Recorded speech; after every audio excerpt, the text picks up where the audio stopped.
आप कहते हैं कि भाई कार से जब आप घर से निकले तो आपको एक बात का ध्यान रखना है। कौन सी बात का ध्यान रखना है? कि गाड़ी में बैग गियर नहीं डालना चाहिए। ये मैं आज आपके पॉडकास्ट के माध्यम से बोल रहा हूं। इस पूरी दुनिया में जिस घर में भी श्रीनाथ भगवान का मुख्य द्वार के सामने घर में अंदर आते ही श्रीनाथ भगवान की फोटो होती है, पिक्चर होती है, उस घर में कभी तंत्र मंत्र प्रवेश नहीं कर सकता।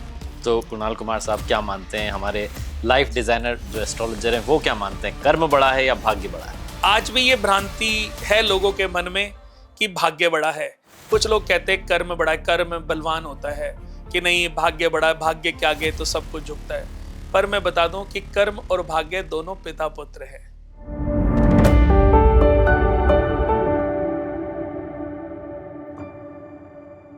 हमारे साथ हैं life designer astrologer Kunal Kumar जी।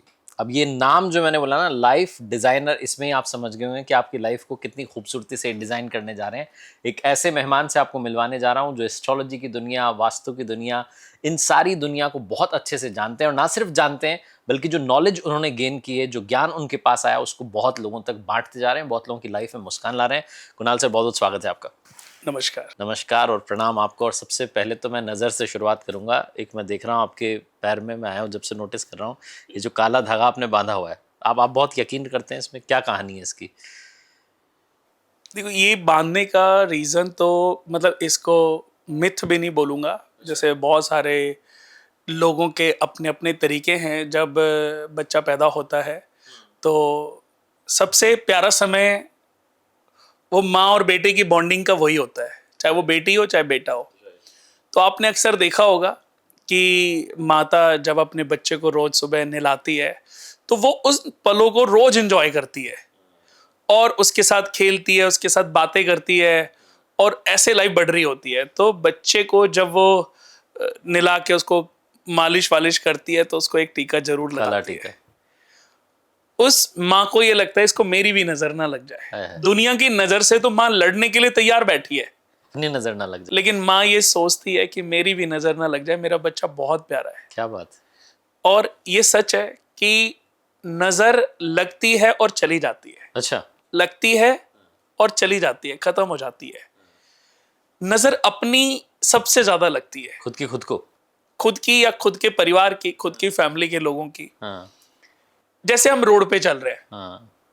रोड पे अमीर लोग हैं, गरीब लोग हैं, मिडिल क्लास लोग हैं, या हम किसी मॉल में चले गए या हम कहीं पर भी चले गए, जो लोग हमें जानते नहीं, हाँ। तो वो हमें क्या नजर लगाएंगे, उनका क्या प्रभाव हमारे ऊपर पड़ेगा। हाँ। वो अपनी प्रॉब्लम में, हर आदमी आज के समय पे देखा जाए कार्तिक जी, अपनी प्रॉब्लम में बेचारा फंसा हुआ है। हाँ। तो नजर किसकी लगती है?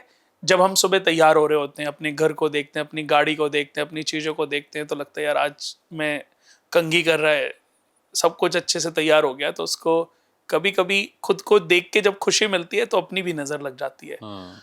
और अपने बच्चों को माँ ये सोचती है कि मेरे बच्चों को मेरी नजर ना लगे, या परिवार के बहुत सारे लोग हैं जो देख के कलप जाते हैं। हाँ। कजन्स होते हैं, रिलेटिव्स होते हैं, आसपास के पड़ोसी होते हैं, ये हमें जानते हैं। हाँ। इनको अच्छा और बुरा दोनों लग सकता है। जो हमसे निस्वार्थ प्यार करते हैं हाँ। तो उनकी नजर नहीं लगती, लेकिन जो हमसे इरिटेट होते रहते हैं, जो हमसे चिढ़ते रहते हैं, या हम जिनसे चिढ़ते रहते हैं, तो ऐसे लोगों की नजर लगना स्वाभाविक है। लेकिन जब हम किसी मंदिर में जाते हैं, हाँ। मंदिर में, मस्जिद में, गुरुद्वारा में, चर्च में, या ऐसी जगह पर जहां मंत्र चैंटिंग होती है, जहां पूजा पाठ होती है, जहां बहुत ज्यादा सकारात्मक पावरफुल ऊर्जाएं हैं, कोई सिद्ध पीठ मंदिर है, कोई ज्योतिर्लिंग है, तो ऐसी जगह जाने पर ये नजर स्वतः खत्म भी हो जाती हैं। और आप देखोगे शाम तक आपने 10 मिनट 15 मिनट अगर ओम चैंटिंग करी, हनुमान चालीसा जाप किया, तो नजर अपने आप भी उतर जाती है। लेकिन जब तक आपको पता चलता है, जब तक आप कुछ भी करते हो, तब तक ये नजर लग चुकी होती है, डैमेज कर देती है। अब मैं बात कर रहा हूं, बड़ी समझने वाली बात है कि जब एक वयस्क व्यक्ति 20-25 साल के बीच में या 25 से 30 साल के बीच में जब अपनी पढ़ाई को, अपनी एजुकेशन को कंप्लीट करके वो अपने व्यापार को करने के लिए निकलता है घर से, जॉब इंटरव्यू देने के लिए निकलता है, या उसकी जॉब लग गई, अब प्रमोशन के लिए वो मेहनत कर रहा है, तो वो अपनी कंपनी को अपना बेस्ट दे रहा है, या आज चाहे मैं भी क्यों ना हूं या आप भी क्यों ना हो, अगर कोई प्रोफेशन है, डॉक्टर, एस्ट्रोलॉजर, अकाउंटेंट हो गया या वकील हो गए, ये सब ये प्रोफेशन है, इन्होंने प्रोफेशन को अपना बिजनेस बना लिया, कंसल्टेंसी बिजनेस। तो नजर किसको लगती है? ऐसे लोगों, ऐसे एज में आने के बाद आपके बढ़ते हुए कदमों को नजर लगती है। हर कोई नजर लगाता है आपकी ग्रोथ को, आपकी तरक्की को। तो वो नजर जो है, कहते ना यार ये तो बहुत आगे बढ़ रहा है, बहुत तरक्की कर रहा है, बहुत आगे बढ़ रहा है, एक दिन बहुत आगे जाएगा। यानी कि आपके हर पल जो तरक्की की तरफ कदम जा रहे हैं, हर पल जो तरक्की की तरफ कदम जा रहे हैं, उनको नजर लग रही है, उनको हाय लग रही है। कोई ना कोई नजर लगा रहा है, कोई ना कोई हाय लगा रहा है, कोई ना कोई आपका दुश्मन तो है, प्रतिद्वंदी तो है, वो नजर लगा रहा है। तो बढ़ते हुए कदमों को नजर ना लगे, मैं इस चीज पे मेरा बिलीव है कि नजर अपनी भी लगती है और हाय गैरों की लगती है। हाय जो लोग कलपते रहते हैं, जो चिढ़ते रहते हैं, दिन रात इरिटेट होते रहते हैं, कलपते रहते हैं, उनकी हाय। तो ये जो हाय है, नजर तो लगेगी शाम तक, 5 बार हमने मंत्र चैंट करे खत्म हो गए, लेकिन जो हाय है उसके लिए मैंने ये धागा राइट पांव में बांधा हुआ है। और मैं आपको बता दूं कि साल में कम से कम 10,000 धागे हम पांव के लोगों को बनवा के भेजते हैं। आज भी हमसे कोई लेने आता, हम किसी से कोई पैसे चार्ज नहीं करते। ऐसा भी नहीं है कि हम इससे कोई कमाई कर रहे हैं, क्योंकि मैं इस बात को समझता हूं। मैं यूएस में था और नहाने के बाद कई बार, जैसे अब रोज नहाते हैं तो धीरे धीरे वीक तो होता चला ही जाता है। राइट। हम तो बड़े सिद्ध कराते हैं, हमारी कम से कम 200-300 पंडित काम करते हैं हमारी संस्था में, बहुत बड़ी संस्था है। और काफी सारे एस्ट्रोलॉजर है, क्योंकि हमारी रिसर्च सेंटर भी है अपना, कुणाल वास्तु केंद्र ज्योतिष एंड रिसर्च सेंटर। तो ये रिसर्च सेंटर भी है हमारा कि हम समय समय पर आने वाले समय के बारे में रिसर्च करते रहते हैं, ताकि हम लोगों को बेस्ट दे सकें। तो अब मेरा धागा जो है टूट गया। आप सोचो, वो 2 दिन 3 दिन का समय ऐसा था कि वो बिल्कुल मेरा मूड इतना अजीब सा हो गया। कई बार देखो, हम लोगों के घर में जाते हैं, लोगों की नज़र भी उतारते हैं, लोगों की प्रॉब्लम को भी रिजॉल्व करते हैं। अब लोगों के घरों में भी हर तरह की ऊर्जाएं होती हैं। तो 2-3 दिन में मेरा इतना कि मैंने अपनी जो ट्रिप थी वो प्रीपोन की कट और मैं वापस इंडिया आ गया। धागा टूट गया था इसलिए। मेरे मन में ऐसे ही बात बैठ गई, और देखा जाए कहीं ना कहीं वो एक वजह थी, बट मेरे को लगा कि मैं वापस चलता हूँ। ठीक है।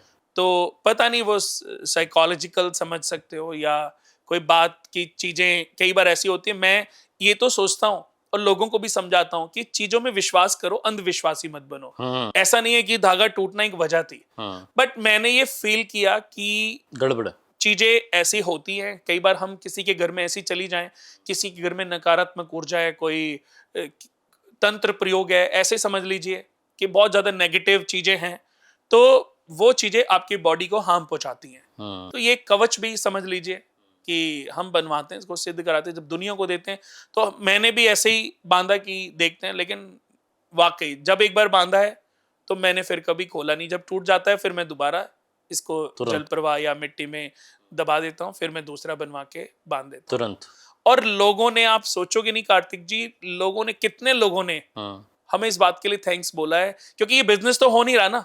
मैंने कहा साल के 10,000 धागे के करीब हम लोगों को फ्री वितरण करते हैं, देते हैं। तो कोई बिजनेस तो है नहीं, क्योंकि हम पैसे तो ले नहीं रहे। मैं तो आप टीवी मतलब ऑन पॉडकास्ट बोल रहा हूँ कि कोई भी आता है तो हम उनको दे देते हैं।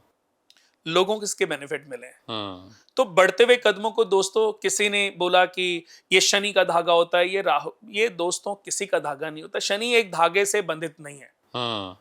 और शनि के बारे में अगर मैं बता दूं कि शनि का स्थान घर में कहां पर होता है? बृहस्पति का स्थान होता है जहां घर में पूजा घर है। शनि देवता का स्थान है जहां हमारे घर में डस्टबिन है, जहां मलबा होता है, जहां कूड़े का ढेर होता है। अगर मैं स्थान की बात करूं तो हर ग्रह का अपना एक स्थान है, हर ग्रह का अपने एक जगह है। तो ऐसे ही बिल्कुल ये बात, कोई भी आज के समय पे क्या हो रहा है, इंस्टाग्राम पे अपने फॉलोवर, अपने रील वायरल करने के लिए अपनी बातें, लोग कुछ भी अनाप शनाप बोल देते हैं, बेचारे आम पब्लिक उसी को उपाय समझ लेती है।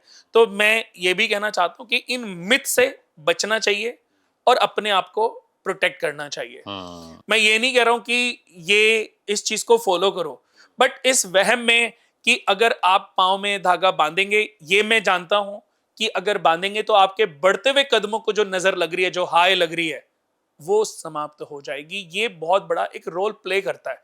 और इसको 1 महीने 2 महीने बांध के देखो, आपको लग रहा है बेटर हो रहा है, चीजें बढ़िया हो रही हैं, कंटिन्यू करो। हाँ। नहीं तो आप इस चीज में बंधे मत रहो। आपको ये कोई 10 किलो का नहीं है कि इसको बांधने से आपको पहले प्रॉब्लम, पहले इस्तेमाल करो फिर विश्वास। फिर विश्वास करो। मैं- मेरा ये सजेशन। सही बात है। और मैंने जो अपनी ड्रीम कार ली सर, तो मैंने पहले ही काले रंग की कार ली है कि तुम कितनी हाई लगाओगे, लगा लो हाई। मजा आ गया। अब मैं आपसे ये जानना चाहता हूँ कि कार से याद आया, आप कहते हैं कि भाई कार से जब आप घर से निकले तो आपको एक बात का ध्यान रखना है। कौन सी बात का ध्यान रखना है? जैसे आप गाड़ी से रवाना हो रहे हैं कहीं जाने के लिए, किस बात का? कि गाड़ी में बैक गियर नहीं डालना चाहिए, रिवर्स नहीं होनी चाहिए गाड़ी। रिवर्स नहीं होनी चाहिए, बैक गियर भी नहीं डालना चाहिए। बैक गियर यानी कि रिवर्स। तो बैक गियर यानी कि आप जब अपनी गाड़ी में जाके बैठते हैं, हाँ। तो जैसे बैक करेंगे तो आज दिन में आगे नहीं बढ़ सकते, आप पीछे हटते जाएंगे। और इसको भी बड़ा पॉजिटिविटी कहते हैं ना। अच्छा, इसका एक उदाहरण, आप सूरज को कब जल चढ़ाते हैं? रात को 6 बजे, 7 बजे, या शाम को 5 बजे, 4 बजे? बताओ। सुबह चढ़ा, सुबह चढ़ा। सुबह क्यों चढ़ाते हो? उगते हुए को। उगते हुए सूरज को जल चढ़ाते हैं। यानी कि जब आप उगते हुए सूरज को जल चढ़ा रहे हो, तो घर से निकलते हुए तरक्की की तरफ जा रहे हो, बिजनेस के लिए जा रहे हो, ग्रोथ के लिए जा रहे हो, तो आगे बढ़ना है, पीछे थोड़ी ना हटना है। घर से तो निकल रहे हैं आगे बढ़ने के लिए, तो हम गियर लगा रहे हैं पीछे वाला। नेगेटिव थॉट क्यों लाएं अपने? पहला ही गियर पीछे वाला, हाँ। वो सही नहीं है। तो हमें ये हमेशा ध्यान रखना चाहिए कि जब भी आप अपने घर से निकल करके, हमेशा घर से निकलें तो राइट पाँव निकालना चाहिए। राइट मतलब राइट। आप देखो, जब भी आप किसी वॉच शॉप पे गए होंगे, तो एक ही टाइम होता है सब घड़ियों में, जो बंद पड़ी होती हैं सब में एक ही टाइम रखते हैं, 10:10। 10:10। बताओ क्यों रखते हैं? क्या कुछ कनेक्शन है उसका, आप बताएं। ये राइट का निशान है। हाँ, right, it's this is right time. Tick, right टिक हो गया। नहीं, राइट टिक, राइट टाइम। यही राइट टाइम है घड़ी खरीदने के लिए। हाँ, सही बात है। घड़ी का मालिक ये कह रहा है ये राइट टाइम है आपके लिए घड़ी खरीदने के लिए, आप घड़ी खरीदो। घड़ी खरीद। इससे राइट टाइम कोई दूसरा नहीं हो सकता। 10:10। 10:10 मतलब जैसे राइट का टिक, हाँ, वही टिक। वही निशान। तो ऐसे ही हमेशा राइट पाँव निकालना चाहिए। जो भी व्यक्ति अपने घर से निकलते समय राइट पाँव घर से बाहर निकालता है, उसके जीवन में अगर 15 दिन नेगेटिव और 15 दिन पॉजिटिव के होते हैं, 15 दिन उसके बुरे और 15 दिन अच्छे होते हैं, तो अगले 1 महीने 2 महीने 3 महीने जब आप ये करोगे, तो आप फील करोगे कि आपके महीने के 25 दिन अच्छे होते हैं, 26 दिन अच्छे होते हैं, 27 दिन अच्छे होते हैं, 2-4 दिन प्लस माइनस नेगेटिव वाले होते होंगे। आप करना शुरू कर दो। जब आप अपने घर से गाड़ी में जाके बैठते हैं, तो कभी भी बैक गियर पहले नहीं डालना चाहिए, हमेशा आगे का गियर डालें। और घर में रात को जब शाम को वापस घर आते हैं, तो गाड़ी को अपने घर में ऐसे लगाएं सुबह सीधा नहीं, कि आपको गाड़ी बैक ना करनी पड़े। मैं हमेशा जब घर में अपने जाता हूं, तो रात को ही गाड़ी को बैक करके खड़ा करता हूं, ताकि सुबह जब मैं निकालूं या ड्राइवर निकाले तो आगे की तरफ सीधी निकाले। आगे निकले। तो आपको जीवन में कभी हर्डल्स, अवरोध जैसी बहुत सारी मुश्किलों का सामना दोस्तों नहीं करना पड़ेगा। और एक बहुत बड़ी बात मैंने नीतम अंबानी जी के बारे में सुनी थी, अच्छा, कि उनके ड्राइवर्स को, ये मैंने अपनी एक पॉडकास्ट में बोली भी थी, और ये ऐसा नहीं, ये क्या हुआ कि मैच चल रहे थे दुबई में, यूएई में, जो टीम्स थी उनकी बॉम्बे की, मुंबई इंडियंस। तो उसके लिए उनकी पहले, अब अंबानी देखो हमारे देश के सबसे रिच, सुपर रिच फैमिली है, तो कहीं पर भी वो ऐसे ही नहीं चले जाते। अगर वो जाते हैं तो पहले उनका प्रोटोकॉल जाता है, पहले उनकी टीम जाती है, वो देखती है।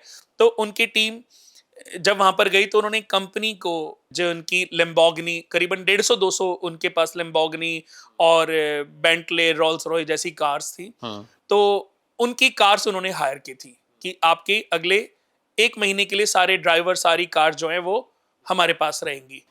और उनको ट्रेनिंग दी गई कि आपने किन किन चीजों का ध्यान रखना है। जब अंबानी फैमिली का, नीता अंबानी जी खास तौर पे जब आपकी गाड़ी में बैठेंगी, तो ये इंडिकेशन दिया गया कि आप बैक गियर नहीं डालोगे। अगर बैक गियर डाला तो उनके माइंड में नेगेटिव थॉट्स आने लग जाते हैं, और वो बहुत ही पॉजिटिव थॉट्स, पॉजिटिव चीजों को लेके आगे चलने वाली महिला हैं। आपने देखा होगा जब मैच, कई बार वो मंत्र पढ़ने लगती हैं, प्रार्थना। हाथ जोड़ लेती हैं, कई बार फिंगर क्रॉस कर लेती हैं कि बस मैच जीतने वाला है, जीतने वाला है। यहाँ तक कि उनकी जो मदर इन लॉ हैं वो भी, और कई बार उनके बच्चे भी।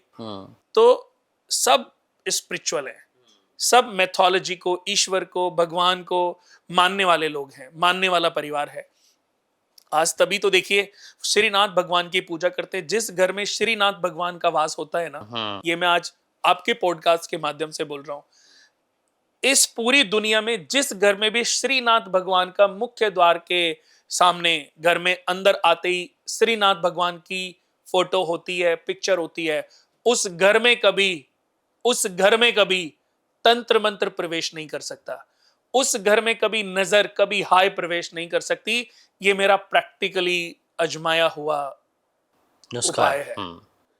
जिस घर में भी, अगर आपको बहुत सारी चीजों में बिलीव नहीं करना है ना, तो एक श्रीनाथ भगवान का बढ़िया सा, सुंदर सा, प्यारा सा पोस्टर लाके अपने घर में एंट्री करते हुए सामने दीवार पे आप लगा दो। गुस्से से। और मैंने बहुत लोगों के घरों में देखा है, बहुत लोगों को रेकमेंड किया, बहुत लोगों ने लगाया और उन्होंने बोला है कि हमारे घर में पॉजिटिविटी। बट देखो, मैं ये नहीं कह रहा हूं कि सब कुछ अच्छा ही होगा। सुख दुख लाभ हानि सब कुछ ग्रहों की गति पलटने से भी होता है। जब आपके जीवन में कुछ अच्छा चल रहा है तो इसका मतलब अच्छे ग्रहों की परिस्थितियां चल रही हैं। कुछ ग्रह स्थिति डगमगाई तो लाइफ में कुछ ना कुछ ट्रबल, कुछ ना कुछ प्रॉब्लम्स छोटी मोटी आ जाती हैं। लेकिन कभी नजर हाय या बड़ी दुर्घटनाएं, बड़ी प्रॉब्लम्स आपके घर में कभी प्रवेश नहीं नहीं आएगी, और करेंगी। प्रभु आपको सामर्थ्य देंगे कि आप उस संकट का सामना कर पाए। ये उनको समझ लो, उनका वरदान है। श्रीनाथ भगवान का ये वरदान है कि जिस घर में वो वास करते हैं, जिस घर में वो रहते हैं, उस घर में वो ही रहेंगे। फिर नजर हाय, इनका कोई काम नहीं नेगेटिव है। चीजें उस घर में वास नहीं करती। उनका कोई काम नहीं है। अब मैं आपसे जानना चाह रहा हूँ कि आपकी बड़ी फेमस बुक है। तो हाँ, जो मैं बता रहा था कि वो गाड़ी की कहानी रह गई। हाँ, तो उन सारी टीम को ये इंस्ट्रक्शन दी गई कि जब भी नीता जी आपकी कार में आके बैठेंगी तो आप बैक गियर नहीं डालेंगी। जैसे ही आप बैक गियर डालोगे, उनके माइंड में कहीं पर जैसे होता है कि आपको गाड़ी गलत चली गई, आगे ले ली, आप अब बैक डालना पड़ेगा, तो आप रुकेंगे, आगे से चाहे यू टर्न लेके आना पड़े, लेकिन आप बैक गियर नहीं डालेंगे। उनका ये मानना है कि बैक गियर में पीछे नहीं जाना है मुझे कभी भी अपने जीवन में, मुझे आगे ही बढ़ते जाना है। और भले ही उनके मन में ये भ्रांति हो, भले ही उनके घर जीवन में उनकी लाइफ की ये भ्रांति हो, लेकिन मैं आपको बता दूं कार्तिक जी, ये भ्रांति ही उनको सक्सेस तक ले जाती है। सक्सेस, ऊंचाई और सफलता का मार्ग प्रशस्त करती है। बिल्कुल, क्योंकि उनके थॉट्स में है। Yes, positivity. इसको लॉ ऑफ अट्रैक्शन भी कहते हैं कि आदमी जैसा सोचता है, जो सोचता है वो करता भी रहता है और उसकी लाइफ में फिर वैसा ही होता भी रहता है। बिल्कुल सही, बिल्कुल सही। अब मैं आपसे बात करना चाहता हूँ आपकी बुक के बारे में, जिसका टाइटल ही है कर्म बड़ा या भाग्य। तो कुणाल कुमार साहब क्या मानते हैं, हमारे लाइफ डिजाइनर जो एस्ट्रोलॉजर हैं वो क्या मानते हैं, कर्म बड़ा है या भाग्य बड़ा है? देखो, ये कर्म और भाग्य ये मेरे मानने से चलेगा, फलीभूत नहीं है, ना आपके मानने से फलीभूत है। ठीक है। आज भी ये भ्रांति है लोगों के मन में कि भाग्य बड़ा है। कुछ लोग कहते हैं कर्म बड़ा है, कर्म बलवान होता है, कि नहीं भाग्य बड़ा है, भाग्य के आगे तो सब कुछ झुकता है। पर मैं बता दूं कि कर्म और भाग्य दोनों पिता पुत्र हैं। अच्छा, दोनों पिता पुत्र हैं। इसको रियलिटी में जाएं। जैसे ख्याति शब्द सुना है आपने? हाँ। ख्याति का मतलब क्या हुआ? पॉपुलैरिटी। पॉपुलैरिटी। पर ख्याति कौन है? ख्याति कौन है मतलब? हाँ, आपकी किस्मत से मिल रही है ख्याति, कर्म से मिल रही? जो ख्याति है वो प्रजापति दक्ष की पुत्री है। अच्छा, उनका नाम है ख्याति। हाँ। 59 पुत्रियां थी उनकी, 60वीं जो पुत्री थी वो शक्ति थी। प्रजापति दक्ष जो ब्रह्मा जी के मानस पुत्र थे। 10 मानस पुत्रों में एक थे प्रजापति दक्ष, जो बाद में शिव भगवान के ससुर भी बने। उन्होंने भगवती की घोर तपस्या की और भगवती ने उनको वरदान दिया उनके घर में पुत्री रूप में जन्म लेने का। पर उन्होंने समझाया था, बताया था कि मैं शिव का ही अंश हूं। शिवलिंग से ही शिव और शक्ति अलग होकर के 2 शक्ति बने, वरना एक उनको मिलाया जाए तो शिव लिंगाकार है। एक ब्रह्मांड की जो सबसे पहली ऊर्जा है वो लिंग के रूप में थी। उस लिंग से शिव और शक्ति अलग हुए, तो शक्ति ने प्रजापति दक्ष के घर में शक्ति के नाम से, सती के नाम से जन्म लिया। शक्ति ने सती के नाम से जन्म लिया, और यह वरदान मां भगवती ने ही प्रजापति दक्ष को दिया था, लेकिन प्रजापति दक्ष भूल गए। तो ऐसे ही प्रजापति दक्ष ब्रह्मा जी के 10 मानस पुत्रों में से एक थे। लेकिन एक समय आया कि उनको अपनी सारी पुत्रियों का विवाह कर, जितने भी नक्षत्र हैं, अश्वनी, भरणी, कृतिका, फाल्गुनी, ये सब उनकी पुत्रियां हैं। इन पुत्रियों का विवाह उन्होंने कर दिया चंद्र देवता से। तो ऐसे ही उनकी एक पुत्री का नाम है ख्याति। ख्याति का विवाह हुआ भृगु ऋषि, जो कि ज्योतिष के बारे में लिखने वाले इस ब्रह्मांड में पहले ऋषि हैं। मानस पुत्रों में से एक हैं भृगु ऋषि। भृगु ऋषि ने ही भृगु संहिता लिखी थी। तो उनकी पत्नी का नाम है ख्याति। तो ऐसे ही जो कर्म और भाग्य हैं, ये दोनों पिता पुत्र ही हैं। यानी कि पहले कर्म का जन्म हुआ, कर्म के जन्म के 25 साल के बाद भाग्य का जन्म हुआ। तो अब आप मुझे बताओ कि कर्म बड़ा है कि भाग्य? अब तो कर्म ही बड़ा है, पिता बड़ा है। पिता ही बड़ा होगा। कभी कभी पुत्र जब पैदा होता है तो अपने पिता की किस्मत को भी बदल देता है। पर पिता की किस्मत में यह लिखा होता है कि जब इसका बच्चा होगा तब इसका भाग्य उदय होगा, तब इसकी किस्मत बदलेगी, तब इसका भाग्य उदय होगा। यानी कि अगर आपको आम खाना है तो अच्छा एक बीज ढूंढना पड़ेगा, पौधा लगाना पड़ेगा, फिर उसको पाल पोस के बड़ा करना पड़ेगा, फिर उस पे फल लगेंगे, फिर आप खाएंगे। तो ये मेहनत का फल है। तो भाग्य उन्हीं का चमकता है जो कर्म करते हैं। हर पल जो आप कर्म कर रहे हो, हर पल जो आप कर्म कर रहे हो, इसका फल कलयुग है तो इसमें युग में मिलना है, क्योंकि मैं इसको कर्म युग भी बोलता हूं।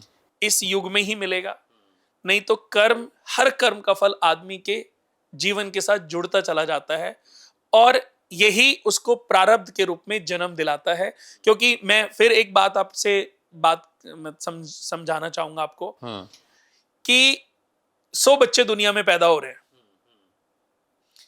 एक ही समय पे 10 बच्चे दिल्ली में पैदा हुए, एक दिल्ली के सबसे सुपर रिच फैमिली में, और एक उसी के ड्राइवर के घर में पैदा हुआ। अब कुंडली तो सेम ही बनेगी। कुंडली तो नाम से तो बन नहीं रही ना, कुंडली तो सेम ही बनेगी, लेकिन आप देखो उनके कर्मों के आधार पर उनको जन्म मिला है। क्या बात। कुंडली एक ही है, अब लाइफ एक ही है, लेकिन अब राजा के बच्चे की कुंडली देखेंगे तो उसकी प्रेडिक्शन राजा के बच्चे की तरह होगी। और जब ड्राइवर के बच्चे की कुंडली देखेंगे या किसी फुटपाथ पे पैदा होने वाले बच्चे की कुंडली देखेंगे तो उसकी कुंडली की प्रेडिक्शन उसके अकॉर्डिंग होगी। जब अब कहते हैं कि जब महादशा आएगी कि मेष लगन कुंडली है, भाग्य के मालिक बृहस्पति हैं, जब बृहस्पति की दशा आएगी दोनों तरक्की, दोनों राजा बनेंगे, दोनों बहुत ग्रोथ करेंगे। तो अपने अपने बिजनेस के आधार पर, अपने अपने कर्म के आधार पर, स्टेटस के आधार पर तरक्की होगी। भाई अब दोनों जो फुटपाथ पे पैदा वो भीख मांग रहा है सपोज, वहीं से अब उसको क्या होगा कि हर गाड़ी वाला उसको 10 रुपए, 50 रुपए, 100 रुपए दे रहा है। वो करोड़ों में बिजनेस कर रहा है तो उसको करोड़ों में डील, करोड़ों में मीटिंग, करोड़ों के बिजनेस बढ़ता जा रहा है। उसने करोड़ों से लाखों करोड़, 1 लाख 2 लाख करोड़ तक बिजनेस को ले गया। उसको भी कितनी मिलने लगी, उसको 100 रुपए लोग देने लग गए, उसकी किस्मत बदलनी थी।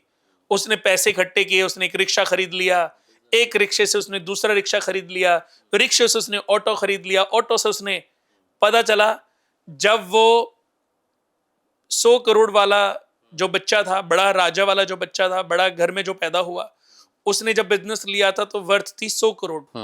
आज उसकी वर्थ है 10,000 करोड़।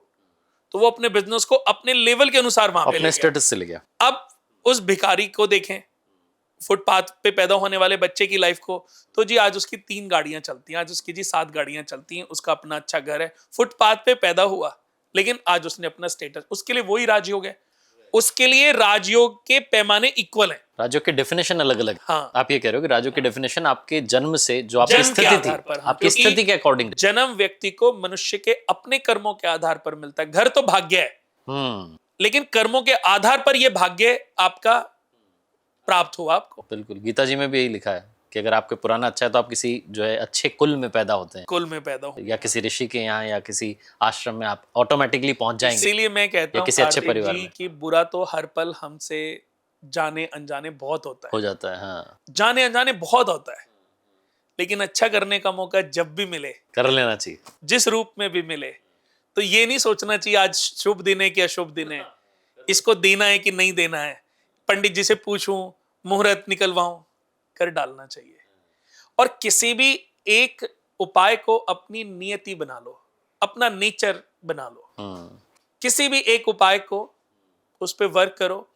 रोज चींटियों को आटा डालो, रोज एक डॉग को खाना खिलाना शुरू कर दो, रोज एक गाय को चारा खिलाना शुरू कर दो, गौ माता को।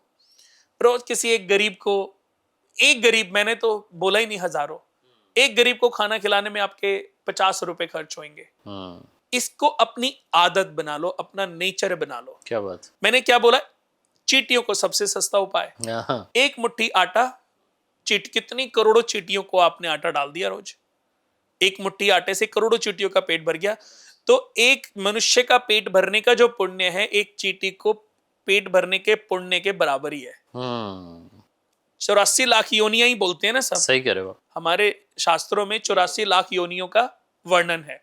तो 84 लाख में से तो मनुष्य भी है, और जीव भी है, जंतु भी है, पशु भी है, पक्षी भी है, और पेड़ भी है। एवरी मंथ एक पेड़ लगाना शुरू कर दो, पेड़ों को पानी देना शुरू कर दो। अपना नेचर कुछ ऐसा बना लो कि वो दुनिया के लिए वो उपाय है, आपके लिए वो आपका नेचर है, आपको अच्छा लगता है। क्या बात। मैं कहता हूं पूरे जीवन आपको कुछ करने की, अच्छे एस्ट्रोलॉजर को मिलने की, आपको पंडितों के पास जाने की आवश्यकता पड़ेगी नहीं। भाई अगर हम योनियों की बात करें तो 84 लाख योनियों में 30 लाख योनियां वृक्षों की होती हैं, 9 लाख योनियां जलचर की हैं, 10 लाख योनियां कीड़े मकोड़ों की हैं, 11 लाख योनियां पक्षियों की हैं, 20 लाख योनियां पशुओं की हैं। फिर जन्म मिलता गौ माता का।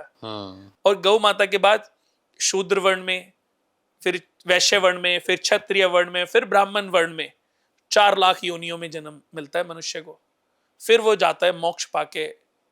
मैं अगर आपको बता दूं कि मेरा ब्राह्मण वर्ण में जन्म हुआ है, यानी कि ये अंत जन्म चल रहा है। ब्राह्मण वर्ण में मैं 1 बार या 1000 बार, 1 लाख पता नहीं, लेकिन ब्राह्मण वर्ण में जन्म मिला है, तो इसका मतलब है कि मैं सबसे अपग्रेड हुआ। इसीलिए शायद मैं एस्ट्रोलॉजी लाइन में आ गया कि ईश्वर ने मुझे यह जिम्मा सौंपा है कि मैं लोगों का मार्गदर्शन करूं। और मुझे ईश्वर से ये ज्ञान भी मुझे ईश्वर से ही मिला है, और उसको लोगों को देने की कोशिश कर रहा हूं। निमित्त बने आप, निमित्त बनाओ। बिल्कुल। बट अगर मैं अपने निमित्त में सफल हो गया तो इस जन्म से मोक्ष मिलना तय है, क्योंकि मेरा ये अंत जन्म हो सकता है, क्योंकि मेरा ब्राह्मण वर्ण में जन्म हुआ है, और शनि मेरा 12वें घर में बैठा। 12वां घर मोक्ष कारक होता है। यानी कि अगर दुनिया में किसी भी व्यक्ति को मोक्ष मिलना है तो उसको देखना है कि उनकी जन्म कुंडली में 12वें भाव में अगर शनि बैठे हैं, 12वें भाव में अगर केतु बैठे हैं, तो इस जन्म से आपका मोक्ष तय है। क्या बात। ये जन्म 9th हाउस से देखा जाता है, पिछला जन्म 5th हाउस से देखा जाता है, और अगला जन्म 12th हाउस से देखा जाता है। 12th हाउस से आपको पता चलेगा आगे की कहानी क्या है। हाँ। अब मैं आपसे जानना चाह रहा हूँ कि हम थोड़ा सा लोगों की बात करते हैं, क्योंकि न्यूज़पेपर हम देखते हैं या जो न्यूज़ ऐप्स हैं उनमें बताते हैं राशिफल आता है, उसमें लकी कलर की बात होती है, लकी नंबर की बात होती है। क्या ये सच में लकी कलर्स, लकी नंबर्स ये काम करते हैं? देखो सही बताऊं अगर मैं, कि उन चीजों पे बहुत ज्यादा लोगों को नहीं पढ़ना चाहिए।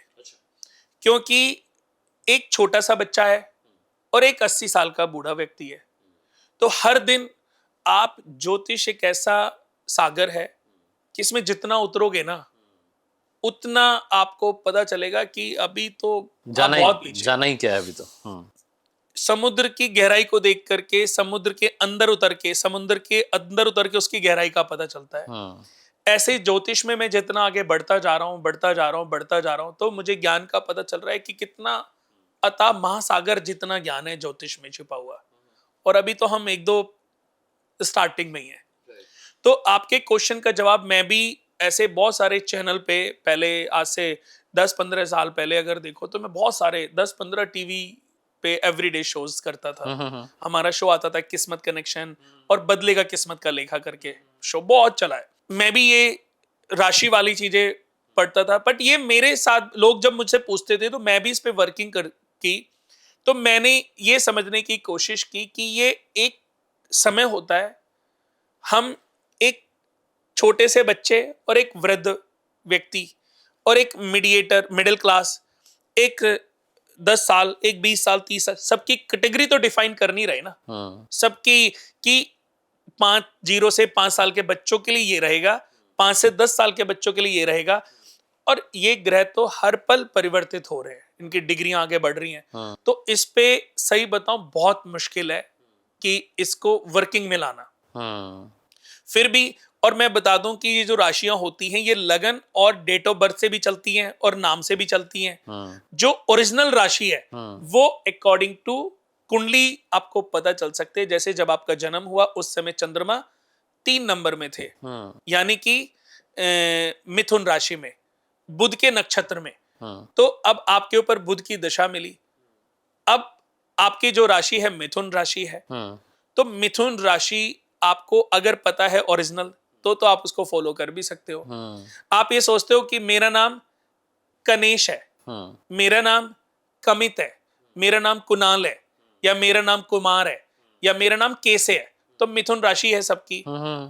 तो मिथुन राशि वाले सब जो नाम से मिथुन राशि है उनके लिए ये राशि फल काम नहीं करेगा। और मैं बता दूं कि न्यूमरोलॉजी 1% वैल्यू करती है। ये नंबर, न्यूमरोलॉजी, ये कलर कॉम्बिनेशन, ये डेज 1% वैल्यू करते हैं। अच्छा, डेज की अगर मैं बात करूं, ये तो देखा जाए तो इसी सदी के दिन है। राइट, सही ये सोम, मंगल, बुध, बृहस्पति, शुक्र, इस युग से पहले ग्रह तो इस युग से पहले भी थे। भृगु ऋषि ने भृगु संहिता सतयुग में लिखी थी। पाराशर ऋषि ने भृगु संहिता को पढ़ करके पाराशर संहिता जो है वो द्वापर युग में, त्रेता युग में लिखी। द्वापर युग में व्यास ऋषि हुए, उन्होंने भी पद्धति लगा करके ज्योतिष के ऊपर बहुत सारे बुक्स लिखी, ग्रंथ लिखे। तो मैं यही तो कहना चाहता हूं कि ये दिनों को हम थोड़ी देर के लिए भूल जाएं। हालांकि मैं भी बोलता हूं, मैं भी लिखता हूं, मैं भी राशिफल बताता हूं, मैं भी कोई पूछता है, बट इसमें व्यक्ति को कम पढ़ना चाहिए, क्योंकि ये बहुत सारे लोगों पे तो सुटेबल होती हैं पर बहुत सारे लोगों पर सुटेबल नहीं होती है। कस्टमाइज्ड तो ऐसी भ्रांति में क्यों जाना, ऐसे भ्रम में क्यों फंसना जो 100% काम नहीं कर रहा है। 100% क्या काम करेगा? 100% देखो ज्योतिष काम करता है। सबसे पहले मनुष्य को अपनी ज्योतिष हमारा बेसिक ज्ञान है, ज्योतिष हमारा प्रारब्ध है, ज्योतिष हमारा आने वाला कल है, ज्योतिष हमारा चल रहा वर्तमान है, यानी कि भूतकाल, वर्तमान, भविष्य काल, तीन ही है। ये सब ज्योतिष से प्राप्त हो सकता है। ये ज्ञान, संपूर्ण ज्ञान ज्योतिष से जाना जा सकता है। ज्योतिष वृक्ष की जड़ है, उसके तने वास्तु, उसके तने न्यूमरोलॉजी, उसके तने पॉमिस्ट्री, उसके तने सामुद्रिक शास्त्र, ये सब उसके तने हैं, लेकिन जो जड़ है वो ज्योतिष है। जड़ को पूजो। ज्योतिष आपके प्रारब्ध है कि इस जन्म का उद्देश्य क्या है। आपने जीवन में कौन से पुण्य कर्म, कौन से पाप कर्म किए जिसकी वजह से आपको ये जन्म मिला है। आप फुटपाथ पे पैदा क्यों हुए, आप अंबानी के घर में, अडानी के घर में, बिल गेट्स के घर में, वॉरेन बुफे के घर में आप क्यों पैदा हुए, आपका 60 साल में डिवोर्स क्यों होएगा, क्यों हुआ, ये सब ज्योतिष में लिखा जा चुका है। सिर्फ उसको पढ़ना बाकी है, सिर्फ उसको पढ़ना बाकी है। तो ज्योतिष हमें बताता है कि ये ग्रह आपकी कुंडली में कौन कौन से भाव में विद्यमान है। ये अच्छे फल भी देते हैं और बुरे फल भी देते हैं, और किसी किसी भाव में बैठ करके ये आपके प्रारब्ध, यानी कि आपके जो एंसेस्ट्रल ऋण हैं, जो डेट्स हैं, आपके जो डेबिट्स हैं, उनको, उनका ज्ञान भी दे रहे हैं। तो हम क्या करते हैं, सबसे पहले हमारी जन्म कुंडली का नाम है कर्म कुंडली। कर्मों के आधार पर मनुष्य की बनाई गई वो जन्म कुंडली जो आपके पूर्व जन्म के प्रारब्धों का ज्ञान आपको प्रदान करती है कि कौन से कर्म, कौन से पाप कर्म, कौन से पुण्य कर्म, कौन से राजयोग, कौन से खराब योग लेकर के आपका जन्म हुआ है। मनुष्य अपने जीवन में अपने ऋणों के साथ, अपने दोषों के साथ, अपने पाप कर्मों के साथ उत्पन्न होता है। उन्हीं के आधार पर व्यक्ति ये डिसाइड करेगा कि मैं तरक्की कब कैसे करूंगा। ये ज्ञान हमें मिलता है हमारी कुंडली में स्थित ग्रहों से। ये ग्रह कौन से ग्रह किस भाव में बैठे हैं ये इंडिकेट करते हैं कि आपके कुंडली में ये दोष है। ये ग्रह किस राशि में बैठे हैं ये इंडिकेट करते हैं कि ये आपकी कुंडली में कौन सा राजयोग लेके पैदा हुए। जैसे किसी भी व्यक्ति की जन्म कुंडली में सबसे पहले पितृ ऋण दोष की बात करते हैं। दूसरे, पांचवें, 9वें और 12वें घर में बुध शुक्र राहु बैठ जाए तो पितृ ऋण दोष लगता है। तो उसको पहले अपने पितृ ऋण दोष को रिमूव करना चाहिए। पाप का कारण मंदिर को तोड़ देना, पीपल का पेड़ काटना, नास्तिक हो जाना, भगवानों का अनादर करना, मंदिरों को तोड़वाना, दूसरे धर्म को ठेस पहुंचाना, उसका दोष है। रस्म रिवाजों का पालन ना करना, तो ये बहुत बड़ा दोष है। तो इसके लिए आपको चाहिए कि अपने घर में सबसे इक्वल पैसे लें, अपने कुल खानदान के हर एक सदस्य से बराबर पैसे लें और किसी ऐसे मंदिर में दान कर दे जहां पर कंस्ट्रक्शन चल रही हो। मेरा कोई रोल तो नहीं है ना इसमें, मैं तो ऐसे ही बोल रहा हूं। जिसका भी दूसरे, पांचवें, 9वें, 12वें घर में बुध शुक्र राहु बैठे हो तो ऐसे व्यक्ति को अपने घर में इक्वल पैसे लेकर के किसी ऐसे, चाहे वो मंदिर हो, चाहे मस्जिद हो, चाहे गुरुद्वारा हो, चाहे चर्च हो, बराबर पैसे लेकर के बुधवार के दिन डोनेट कर दें। जिस व्यक्ति की जन्म कुंडली में पांचवें घर में शुक्र, शनि, राहु, केतु बैठ जाएं, ये दुनिया का सबसे बड़ा दोष है। यानी कि इसका मतलब यह है कि इसने पुण्य जितने मर्जी करे हैं, पर यह पहले अपना प्रायश्चित करने के लिए दुनिया में आया है। और प्रायश्चित, इसके पाप कर्म इतने बड़े हैं कि जब तक अपना प्रायश्चित पूरा नहीं करेगा, जब तक इसको रिमूव नहीं करेगा, पुण्य नहीं ये बढ़ेगा। 90% फल अपनी जन्म कुंडली के अच्छे फल भोग नहीं पाएगा।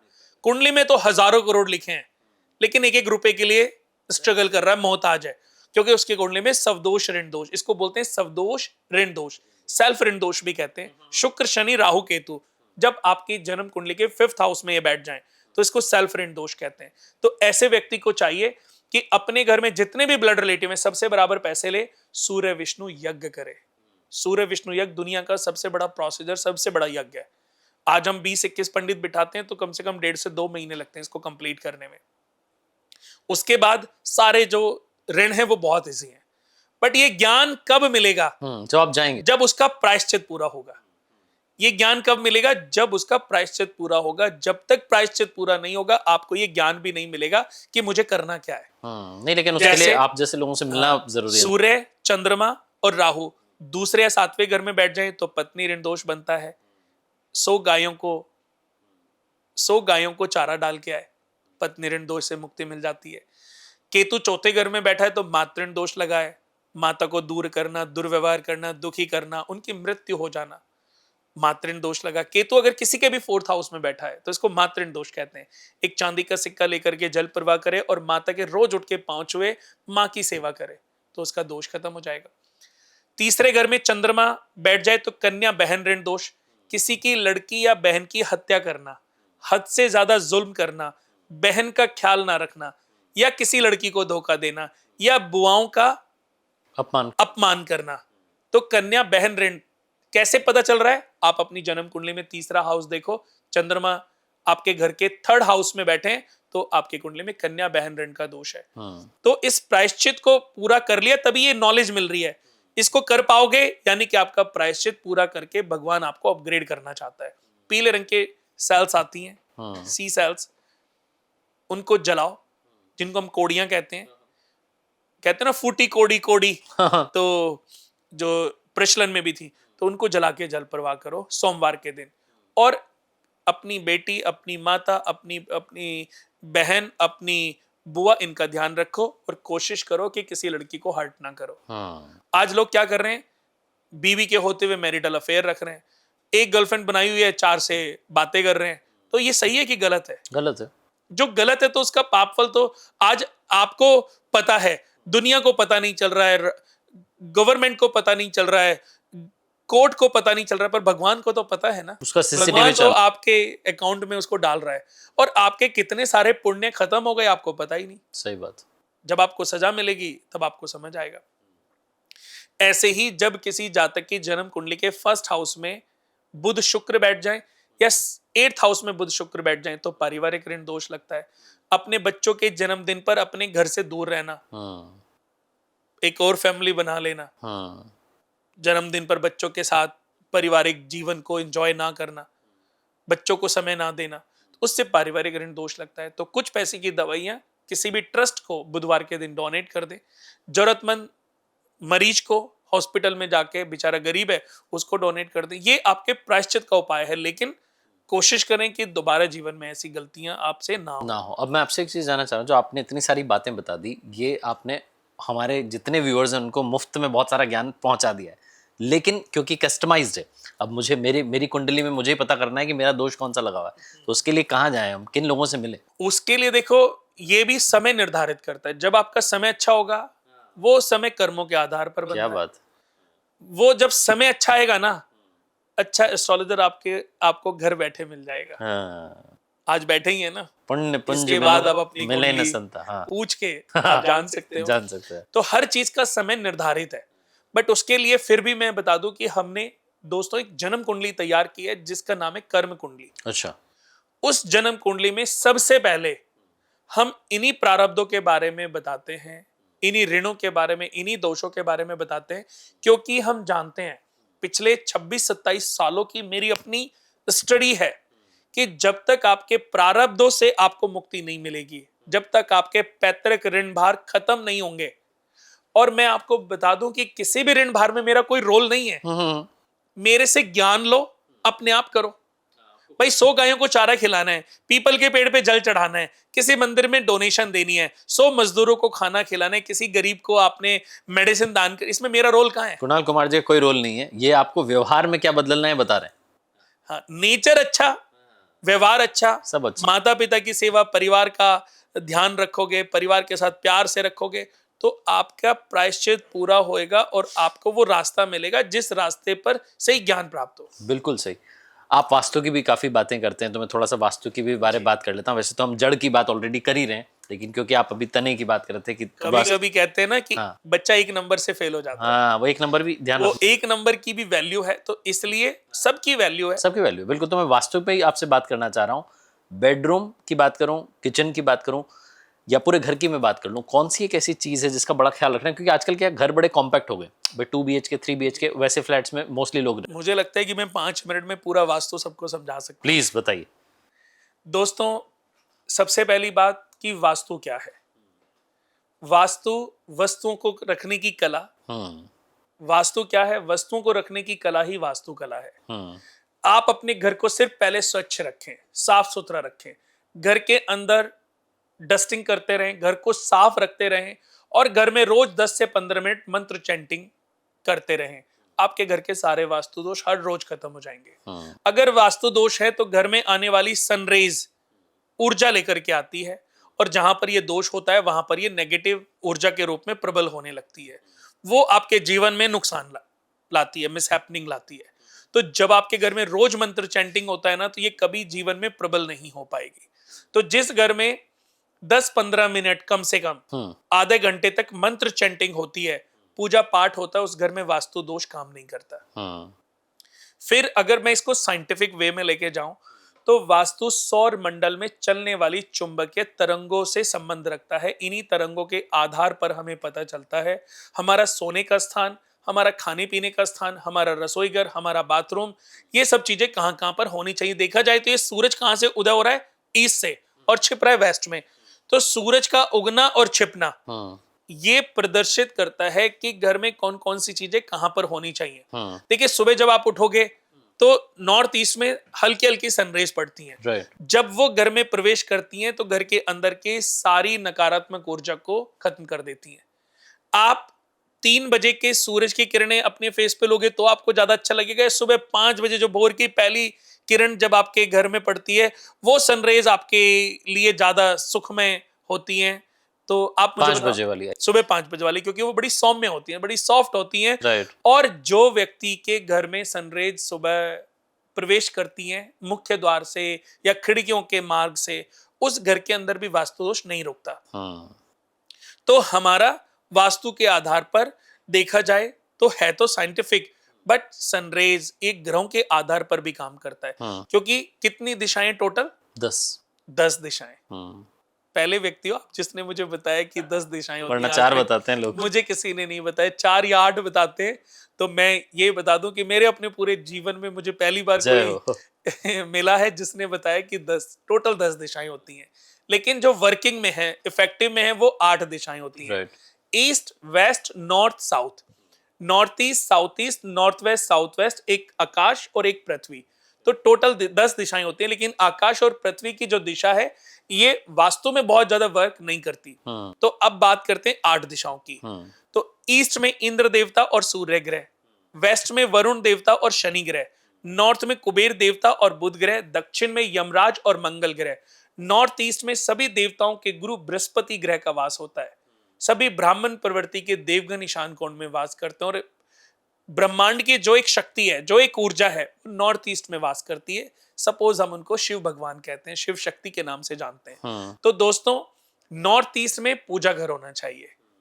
नॉर्थ ईस्ट जल तत्व है, साउथ ईस्ट अग्नि तत्व है, नॉर्थ वेस्ट पृथ्वी तत्व है, साउथ वेस्ट पृथ्वी तत्व है, और सेंटर ऑफ द हाउस आकाश तत्व है।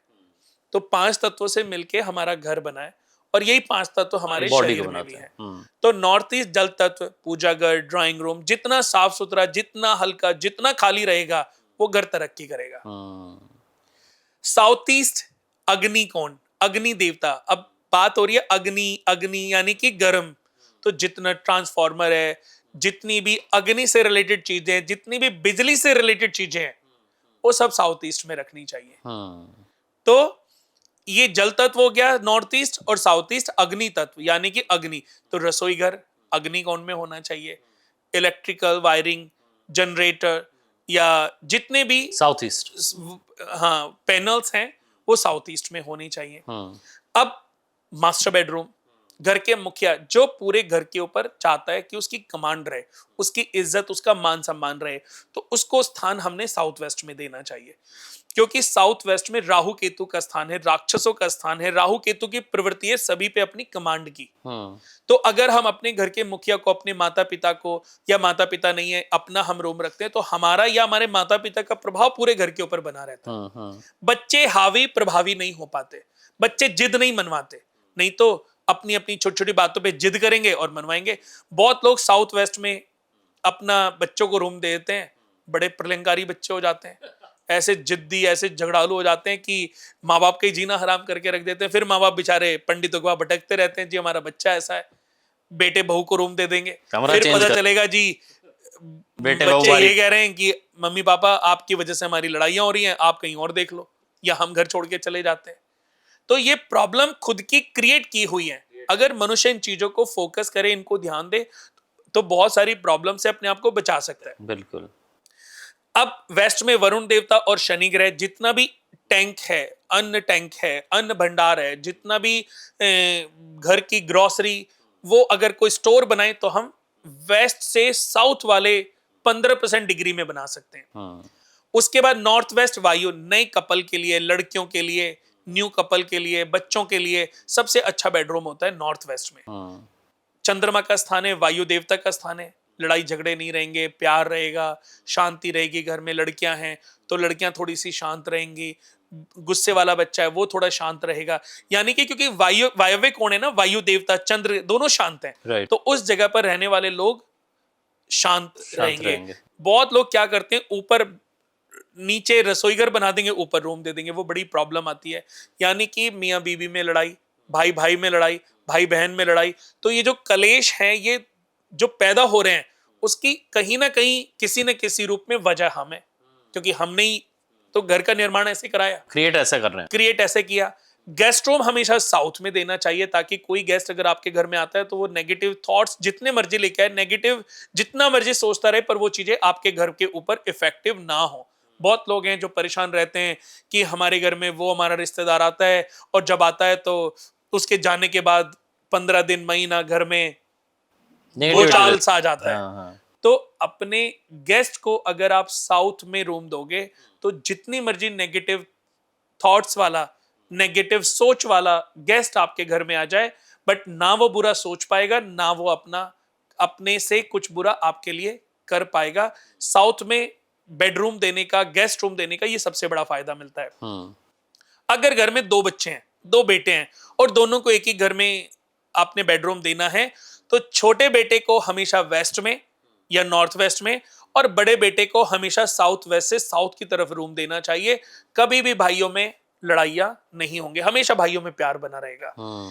यमराज और शनि, वेस्ट में शनि देव का वास है और दक्षिण में यम का वास होता है। तो यमराज और शनि ये दोनों सूर्य देवता के पुत्र हैं और दोनों सगे ब्रदर हैं। तो इन दोनों की बॉन्डिंग बहुत अच्छी है। स्टार्टिंग में थोड़ी बहुत थोड़ा सा गैप था, लेकिन अभी दोनों में बड़ी अच्छी बॉन्डिंग है। तो अगर दोनों बच्चों के बीच में कोई भी माता पिता ये चाहते हैं कि बॉन्डिंग बनी रहनी चाहिए, तो वेस्ट में बड़े बेटे को, छोटे बेटे को रूम दें और साउथ में बड़े बेटे को रूम दें, तो बॉन्डिंग बनी रहेगी। बच्चों का स्टडी रूम, अपने घर का धन संग्रहालय बड़ा मैटर करता है। कि पैसा रुक नहीं रहा है।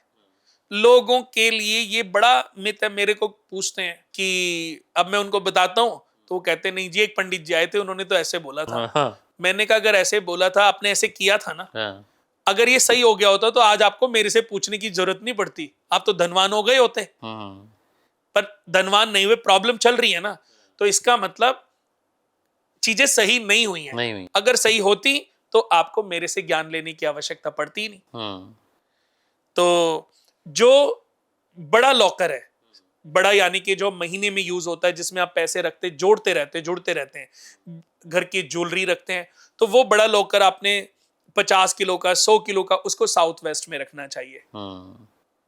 नॉर्थ फेसिंग, साउथ वेस्ट में नॉर्थ फेसिंग रखना चाहिए, लेकिन हैवी लॉकर साउथ में, बहुत लोग नॉर्थ में रख देते हैं। अब बहुत लोग जो रोजमर्रा यूज होने वाला गल्ला है, रोजमर्रा यूज होने वाला जो लॉकर है, जो ड्रॉर है, उसको साउथ में, साउथ वेस्ट में, साउथ ईस्ट में, वेस्ट में आप रखोगे, पैसा जुड़ेगा ही नहीं। जिस घर का पैसा नॉर्थ, यानी कि हम नॉर्थ को 9 हिस्सों में बांट दें और 4 हिस्से नॉर्थ ईस्ट की तरफ छोड़ के और 3 हिस्से, 2 हिस्से वेस्ट की तरफ के छोड़ दें, टोटल 6 हिस्से हो गए। राइट। 3 हिस्से छोड़ दिए हमने, पूरा टोटल पहले नॉर्थ को 9 हिस्सों में बांट के 4 हिस्से ईस्ट की तरफ के और 2 हिस्से वेस्ट की तरफ के छोड़ के, बीच के जो 3 हिस्से हैं वो हैं सोम देवता के, भल्लाट देवता, भुजंग देवता के। तो जैसे जब हम घर का वास्तु करते हैं, तो कार्तिक जी बता दूं, इसको 64 हिस्सों में बांटा जाता है, जिसमें 64 देवताओं का वास होता है। हिस्से हैं 81, इसको 81 हिस्सों में बांटा जाता है, लेकिन इसमें 64 देवताओं का वास होता है, जिसमें सेंटर के जो 9 हिस्से हैं वो ब्रह्मा जी के हैं, ब्रह्म स्थान जिसको कहते हैं। 9 हिस्सों में ब्रह्मदेव का वास होता है। तो ऐसे ही 64 देवताओं का वास होता है हमारे घर के अंदर। तो जिस घर में सोम देवता के स्थान पे, भुजंग देवता के स्थान पे या भल्लाट देवता के स्थान पे हम अपना रोजमर्रा यूज होने वाला लॉकर बनाते हैं, ड्रॉर बनाते हैं, और वहां पे हम पैसे रखें और साथ में कुबेर यंत्र या कुबेर जी की मूर्ति रख दें। कुबेर का स्थान भी ईस्ट में इंद्र देवता, वेस्ट में वरुण देवता, नॉर्थ में कुबेर देवता, दक्षिण में यम देवता, साउथ ईस्ट में एक शक्ति शिव भगवान, साउथ वेस्ट में राक्षस, नॉर्थ वेस्ट में वायु देवता और साउथ ईस्ट में अग्नि देवता। तो ये देवताओं के तो स्थान में बता रहा हूं। तो कुबेर देवता के स्थान पर अगर आप अपना रोजमर्रा यूज होने वाला, तो आपके घर में बरकत बढ़ती चली जाएगी। देखो, दूध वाले को पेमेंट करनी है, आपने सब्जी वाले को पेमेंट, वो तो देनी है ना, लेकिन ये रोजमर्रा खर्चे वाले हैं। तो हर स्त्री को ये ध्यान देना चाहिए कि अगर आपके घर में जो लॉकर है जिसको आप रोज यूज करती हैं, उसको नॉर्थ में रखना चाहिए और पर्स में नहीं रखना चाहिए। पर्स, लेदर के पर्स में रोज पैसे आप मत रखो, यानी कि उस पर्स में, उस घर में भी बरकत बहुत ज्यादा नहीं बढ़ेगी। जिस घर में पैसा जो रोज यूज होने वाला जो पैसा है, या जो आपने कुबेर का जो लॉकर बनाया, उसमें लेदर से रिलेटेड कोई चीज नहीं होनी चाहिए। मजा आ गया सर, आपसे बात करके। वास्तु के बारे में बहुत कुछ आपने 5 मिनट की मास्टर क्लास में समझा दिया, लेकिन मुझे लगता है कि जानना अभी बाकी है। तो उसके लिए मैं जितने व्यूअर्स हैं उनसे कहूंगा कि डिस्क्रिप्शन में जो लिंक्स हैं वहां जाएं, सर से मिलें और जितना मुफ्त का ज्ञान था इन्होंने कहा कि मेरे से कोई लेना देना नहीं, लेकिन सबके भलाई की जो बात थी वो आपने इस 1 घंटे की चर्चा में, इस पॉडकास्ट में बहुत सारी बातें शेयर की हैं। सो ज्योतिष की आपने बात की, वास्तु की बात की। मुझे याद आ गया कि जैसे आपने पूछा कि सबसे ज्यादा महत्वपूर्ण, हाँ, वैसे तो मास्टर देखो टिप। हाँ, हाँ, सब जगहों का बहुत वैल्यू है, पर कुछ ऐसे टिप्स मैं लोगों को दे देता हूँ प्लीज जो प्लीज। लोगों के लिए बहुत उपयोगी रहेंगे। जैसे बहुत लोग, रसोई का बहुत महत्वपूर्ण है। अगर हम देखें कि 100 नंबर का पेपर है तो एक निबंध आता है, राइट। वो सबसे बड़ा होता है 25 नंबर का। तो 25 नंबर अगर हमारे घर में, हमारे घर के वास्तु दोष में हमें सपोर्ट करते हैं तो वो है नॉर्थ ईस्ट। नॉर्थ ईस्ट जल तत्व, नॉर्थ ईस्ट जहां एक शक्ति जो पूरी दुनिया को चला रही है, ईश्वर शंकर भगवान का वास होता है। तो दोस्तों, नॉर्थ ईस्ट में पूजा घर होना चाहिए, आध्यात्मिक कक्ष होना चाहिए, बच्चों का बेडरूम हो सकता है जो अनमैरिड है, या बच्चों का स्टडी रूम भी आप बना सकते हो, या ड्राइंग रूम भी बना सकते हो। जितना नॉर्थ ईस्ट साफ सुथरा रहेगा, 25% ऊर्जा आपको नॉर्थ ईस्ट से ही मिलेगी। और घर के नॉर्थ ईस्ट के भी नॉर्थ ईस्ट में इसको जल तत्व बना दो, यानी कि एक ऐसा, चाहे महात्मा बुद्ध हो, चाहे कोई भी ऐसे आजकल ना बड़े छोटे छोटे से पॉट्स आते हैं जिसमें जल चलता रहता है, पानी चलता रहता है, मिनी फाउंटेन्स टाइप, हाँ, छोटे छोटे से। मिनी फाउंटेन टाइप के। तो अपने घर के नॉर्थ ईस्ट में अगर ड्राइंग रूम है, नॉर्थ ईस्ट के भी नॉर्थ ईस्ट में जाकर के, भाई नॉर्थ ईस्ट के कमरे में भी, नॉर्थ ईस्ट में जाकर, north east, south east, north west, south सब है, उसमें भी तो नॉर्थ नॉर्थ ईस्ट के कमरे में भी, नॉर्थ ईस्ट में जाके आप एक चलने वाला पानी वाला फाउंटेन छोटा सा, या महात्मा बुद्ध के आज बड़े सुंदर सुंदर से मिलते हैं, तो वो आप लगा करके अपने घर को 25% ऊर्जा सिर्फ इसी जगह से दे रहे हो। क्या बात। और घर के साउथ ईस्ट में, साउथ ईस्ट में एक रेड बल्ब लगा दीजिए, तो आपने 15% साउथ ईस्ट के प्रबल कर दिए, यानी कि टोटल 40% आपने अपने घर का वास्तु ठीक कर लिया इन दो चीजों का ध्यान करके। फिर घर के जितने भी वॉशरूम हैं उसमें बाल्टियों में आधा पानी, गंदा पानी बिल्कुल ना छोड़ें, बहुत ही प्रॉब्लम आपके घर में रहेगी। हमेशा बाल्टी को उल्टा करके रखें, अच्छा, या बाल्टी को भर के रखें, अगर ऐसा है बाल्टी को भर के, पूरा भर के रखें, आधा अधूरा ना रखें। हाँ, जब आप अपने घर नहाने के लिए बाथरूम में जाएं तो आपको बाल्टी भरी हुई दिखे। आपका मग्गा या तो उल्टा रखो या उसको भी पानी से भर के रखो। आप इसको कुछ दिन प्रैक्टिकली करके देखो, आपकी चीजें घर में ग्रोथ के रूप में, अच्छे रूप में बढ़ने लग जाएंगी, आपके घर में पॉजिटिविटी आने लग जाएगी। सिंक घर में, जो घर की सिंक होती है उसमें कभी खाली बर्तन, झूठे बर्तन नहीं होने चाहिए। हमेशा सिंक को साफ करके और एक स्टील का या तांबे के लोटे में पानी भर के, या पीतल के लोटे में पानी भर के आप अपने सिंक में रखें, और उस सिंक के पानी को ले जाकर के सुबह जब उठें, घर की गृहिणी या घर का कोई भी सर्वेंट है उसको ले जाकर के बाहर के पौधों में डाल दे, या कैक्टस, कंटीले, गुलाब के किसी भी पौधे में डाल दे। मैं कहता हूं आपके घर की सारी नेगेटिविटी जो है वो चली जाएगी, क्योंकि रसोई में अन्नपूर्णा मां का वास होता है, बरकत होती है रसोई में। कहते हैं ना यार, इनकी रसोई में तो बड़ी बरकत है, रस से भरी हुई है रसोई। तो अगर आप चाहते हैं कि आपके घर में बरकत रहे, आपकी रसोई रस से भरी रहे, आपके घर में धन की, अन्न की कभी कोई कमी ना रहे, तो उसके लिए इस उपाय को करना शुरू करें। 1 महीने से 3 महीने, मेरी किसी भी बात को सिर्फ 1 महीने से 3 महीने फॉलो करो, आपको लगे लाइफ बदल गई, कंटिन्यू करो, नहीं तो बंद कर दो। क्या बात। मैं कभी नहीं चाहता दोस्तों कि आप किसी अंधविश्वास में रहो, मैं तो अंधविश्वास को ब्रेक करना चाहता हूं। तो अगर ये छोटी छोटी सी चीजें हैं, इनसे मजा आ जाएगा सर। और आपकी इस पूरी चर्चा में मैंने 2 मंत्र निकाले हैं। पहला तो ये निकाला है कि भैया सुधारोगे व्यवहार तो आएगा प्यार। तो सबसे पहले तो बिहेवियर हमारा जो है अच्छा होना चाहिए, जो आप इतने सारे दोषों के बारे में बता रहे थे। और दूसरी बात आपने बहुत सुंदर कही कि 1 से 3 महीने आप तो ट्राई करके देखो, तो पहले इस्तेमाल करो फिर विश्वास करो। अगर विश्वास कर लिया ना, लोगों की किस्मत को बदलना तय है। पुराने समय में आपने देखा होगा कि माताएं रसोई के पास नीचे जमीन पे बैठा के, आसन पे बैठा के अपने भोजन परिवार कराती। के बड़ों से छोटों तक के लोगों को खाना खिलाती थी, और घर में प्यार रहता था। राइट। आज वो प्यार कहाँ है? आप किसी भी घर में चले जाओ, आपको आधे घंटे में ये पता चल जाएगा रहने के बाद इस घर में कितनी पॉजिटिविटी है, कितना प्यार है। एक दूसरे की छीटा कसी, एक तेज आवाज से ही पता चल जाता है कि इस घर में का माहौल कैसा है। तो हर घर के सदस्यों को चाहिए कि दिन का एक समय का खाना पूरे परिवार के साथ बैठकर खाना चाहिए। आपके घर में कभी बरकत खत्म नहीं होगी। क्या बात। मैं एक छोटी सी कहानी सुनाता हूँ। हम्म।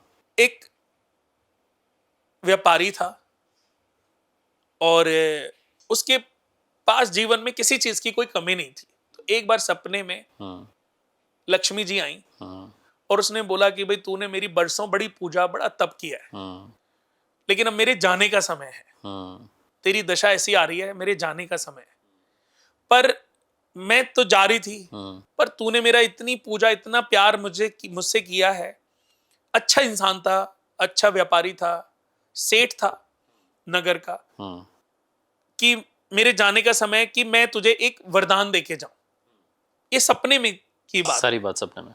तो अब वो भी सपने में वो कहता है कि सही में मुझे लगता है कि अब आप रुकेंगी तो है नहीं, क्योंकि मेरी ग्रह स्थिति के आधार पर मेरा शायद समय ऐसा आ गया है। तो वरदान क्या दिया। तो उसने बोला कि फिर भी माता, मैं बहुत आभारी हूं कि आप मुझे एक वरदान के लिए बोल रही हो। हाँ। कह रहे बस मेरे घर में इतना वरदान दे के जाओ कि मेरे घर से प्यार खत्म ना हो, क्या बात। मेरे घर से प्यार खत्म। प्यार खत्म ना हो। तो उसने वरदान, माता रानी ने, माँ लक्ष्मी ने वरदान दिया और वो चली गई। उसके बाद अगले दिन वो खाना खाने बैठा। सुबह जब उठा तो उसने समझ लिया कि ये सपना था, हाँ हाँ। पर सपने भी माता हिंट देके गई है। हम्म। तो शाम को अपनी काम से वापस आया, अपनी दुकान से, अपने व्यापार से, तो खाना खाने बैठा। सब वही नीचे बैठ के खाना खाते थे। तो खाना खाने बैठा तो उस घर में एक नियम था कि सबसे पहले बड़ा, फिर उससे छोटा, फिर उससे, इस तरीके से खाना खाते थे, फिर उनके बच्चे भी। तो उसने खाना जैसे ही पहला निवाला तोड़ के सब्जी में डाल के और अपने मुंह में डाला, तो उसमें कड़वा जहर। हम्म। अब हुआ क्या था, जब सास सब्जी बना रही थी हम्म। तो सास ने बोला कि बेटा नमक चेक करके नमक डाल देना। अब सास ने क्या किया कि चलो वो ही चेक कर लेगी, उसको डालना था लेकिन उसने डालना नहीं था, लेकिन उसने बोला चलो मैं ही डाल देती हूँ, वो चेक तो करेगी। उसने एक चमचा सब्जी के अनुसार नमक डाल दिया हम्म। और नहाने चली गई। अब बहू आई, बहू का क्या फर्ज था कि चेक करना। हम्म। उसने चेक नहीं किया कि मम्मी ने डाला नहीं, चलो आइडिया से डाल देती हूँ, और वो भी अपने काम में लग गया। उसने अपनी दुरानी को बोला कि सब्जी रखी है, एक बार नमक चेक कर लेना। मैंने चेक नहीं किया, तो उसने बोला शायद दीदी ने नमक डाला नहीं है। उसने भी एक चमचा डाल दिया और चेक नहीं किया। जब समय खराब आता है तो सब कुछ आदमी, वो खराब का रास्ता पता नहीं होता। तो इस तरीके से वो सब्जी में 3 बार नमक डल गया। जब वो बड़े, जो उन्होंने निवाला तोड़ के मुंह में डाला, जो बड़े घर सेठ के थे, बड़े से। हाँ। तो देखा तो सब्जी तो एकदम कड़वी है। हम्म। अब उनको अपने सपने की बात याद आ गई। हम्म। किसका मतलब, सौभाग्य हमारे घर से चला गया, लक्ष्मी जी हमारे घर से चली गई, सुख हमारे घर से जाने की तैयारी कर रहा है और दुख का आगमन होने वाला है। हम्म। लेकिन उसको बात याद आ गई कि प्रेम खत्म ना हो। हम्म। तो उसने कहा मैं पत्नी को बोलूंगा तो बिना बात की बहस न छिड़ जाए। तो उसने चुपचाप वो खाना खाया और वो सोने चला गया। हम्म। फिर दूसरा बेटा आया, दूसरे बेटे का खाना लगाया उनकी पत्नी ने। तो अब जैसे उन्होंने खाना खाया तो सब्जी में नमक बहुत ज्यादा। हम्म। तो उन्होंने बोला कि पापा कहाँ पर हैं, बाबूजी कहाँ पर हैं। हम्म। तो उनका पापा तो अपने कमरे में चले गए कि खाना खाया उन्होंने, हम्म। कि हाँ खाना खाया उन्होंने। हम्म। कि कुछ बोले, कह रहे नहीं उन्होंने तो कुछ नहीं बोला। अब बड़े बेटे ने सोचा कि यार जब पापा ने नहीं बोला तो मैं क्यों बोलूं, सब चुप। कभी ऐसा ना हो कि पापा मेरे पे ही गुस्सा हो जाए। वो भी खाना खा के अपने कमरे में चला गया। फिर उसके बाद छोटा बेटा। छोटा बेटा आया, उसने भी यही पूछा कि बड़े भैया ने, पापा ने खाना खाया। तो उसने बोला हाँ। कि कुछ बोला उन्होंने, कि नहीं। वो भी खाना खा के चला गया कि मैं भी क्यों बोलूं। अब उसके बाद तीनों के बच्चों ने खाना खाया, हम्म। दोनों के बच्चों ने खाना खाया। तो उन्होंने भी नहीं बोला। बच्चे भी नहीं बोले कि कभी डांट ही पड़ जाए, हमें ही ज्यादा लग रहा हो। फिर जब तीनों, सास ने, बड़ी, दोनों अब वो बहुओं तीनों अपना खाना जब खाने बैठी, तब समझ में आया। तो अब उनको लगा कि मैंने नमक डाला था, मुझे लगता है कि मुझसे ज्यादा पड़ गया, तो उसने भी चुपचाप खाना खाया। सबने ने। चुपचाप कर फिर बड़ी जो जेठानी थी उसने कहा कि क्या पता मुझसे हो माँ गया। ने बोला था कि नमक चेक कर लेना, मैंने चेक उन्होंने नहीं डाला था और मैंने भी गलती से डाल दिया, लेकिन चुपचाप खा के मैं भी क्यों बोलूं। सेम ऐसी छोटी बहू ने भी कहा कि दीदी ने बोला था कि नमक चेक करना, पर मैंने चेक नहीं किया, उन्होंने भी चुपचाप खाना खाया अपने कमरे में जाके। तो ऐसी जो चीजें धीरे धीरे प्रॉब्लम्स आती, पर वो ऐसे ही एक व्यक्ति कि के व्यवहार ने। उस घर की एकता कभी टूटी नहीं, क्या बात। क्योंकि ये वरदान उन्होंने माता से ले लिया कि प्यार खत्म ना हो। क्या बात। लेकिन वो तो व्यवहार से एक व्यवहार महीना, 2 महीना, 3 महीना बीते, वो दरिद्रता आई सपने में कि बेटा मैं तो तेरे घर को तबाह करने आई थी, तेरी गृह स्थिति ऐसी थी। शनि देव आए, राहु देव आए, केतु देवता आए, सारे जो नेगेटिव क्रूर देव सब आ गए। सब आ गए। दुख भी आ गया कि भाई हमने तो बहुत चाहा तेरे घर में कलेश हो, लड़ाई हो, गरीबी आए, प्रॉब्लम आए, पर तुम्हारा जो प्यार है ना, उसने सब उसने वो हमें टिकने ही नहीं दे सारे रहा। संकटों को गायब कर दिया। तो बिल्कुल। हम तो हार मान गए, अब हम तेरे घर से जा रहे प्रस्थान हैं। कर रहे क्या हैं बात। मजा आ और गया। वापस लक्ष्मी जी आपके घर में आगमन आने करेंगे। वाली है, तो व्यवहार सुधारना ही प्यार को लाना है, प्यार को यही बनाना। दुनिया के हर इंसान को मैं क्या बात समझाना है। चाहता हूँ। बिल्कुल सर, बड़ा अच्छा लगा आज आपसे मिलके, आपसे बात करके, और सर से कांटेक्ट करने के लिए जैसा मैंने बताया डिस्क्रिप्शन में आपको लिंक मिलेंगे। बहुत बहुत धन्यवाद इस सुंदर, सार्थक और सकारात्मक चर्चा के लिए। Thank you sir, thank you so much. प्रणाम आपको जी।